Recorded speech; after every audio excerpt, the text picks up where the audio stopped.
23వ తేదీ డిసెంబర్ నెల 2025వ సంవత్సరం. ఈ రోజు దేవుని వాగ్దానము. సామెతలు 16వ అధ్యాయము 9వ వచనము. ఒకడు తాను చేయబోవునది హృదయములో యోచించుకొనును, యెహోవా వాని నడతను స్థిరపరచును. సహోదరి సహోదరులారా, మన జీవితాలకు సంబంధించి ఎన్నో ఆలోచనలు మన హృదయాలలో ఉంటాయి.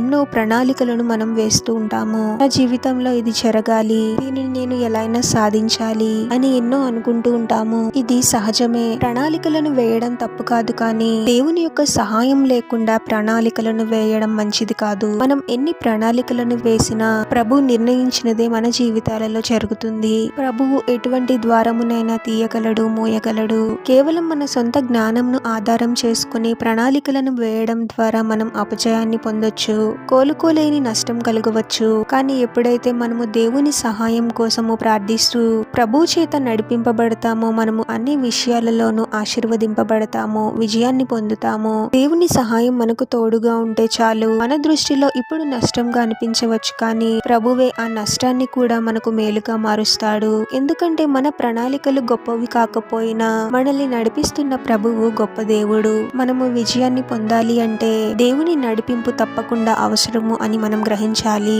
మనం ఏ పని చేయాలి అనుకున్నా, ఏ కార్యాన్ని ప్రారంభించాలని అనుకున్నా దాని నిమిత్తము ప్రభు సన్నిధిలో ప్రార్థించాలి. ప్రభు యొక్క సహాయం కోసము మనం మొరపెట్టాలి. అప్పుడు ప్రభువే అన్ని అడ్డంకులను తొలగించి మన మార్గములను సరళం చేస్తాడు. ప్రార్థన. పరిశుద్ధుడవగు ప్రభువా, మీ పరిశుద్ధమైన నామమునకు తరతరములు యుగయుగములు మహిమ కలుగును గాక.